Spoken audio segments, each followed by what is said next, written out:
So mga paps, ngayong araw pala meron na akong konting i-share sa inyo at ituturo tungkol sa dashcam natin.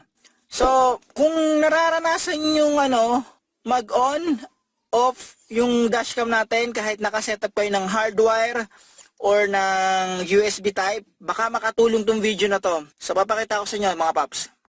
So, okay mga paps, ganito, nag-off at saka on. Isa sa mga posibleng dahilan yan is sobrang init na, pinaka-image processor niyan sa loob, mainit na.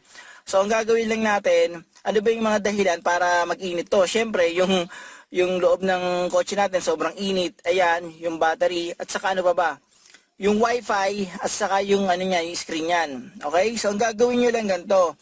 Punta kayo sa settings, yan, tapos, yung sa wifi, i-disable nyan. I-disable nyan, ha? Yan, disable. Tapos, ito, importante to. Nasaan yan? Ito. Itong screen of time, gawin nyo, yan, 30 seconds. Yan ang yung pinakamababa eh. So, hindi ibig sabihin yan, na kapag nawala na yung, yung pinaka screen yan dito, yung pinaka nakikita natin, hindi nagre-record yan. Nagre-record pa rin yan. So, yan, pag naka-green to, nagre-record pa rin to.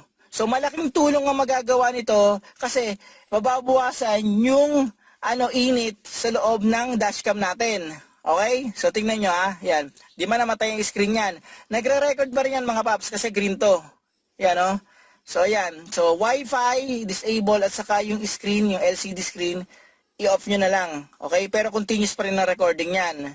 Para kahit paano mabawasan yung init sa image processor natin sa loob ng dashcam natin. Okay? So mga paps, sana nakatulong tong video na to. So ganun lang ang gagawin nyo kapag nag-auto shutdown yung yung dashcam nyo, i-off nyo yung Wi-Fi at saka yung screen display screen i-off nyo rin. Okay? So maraming salamat sa inyo mga paps.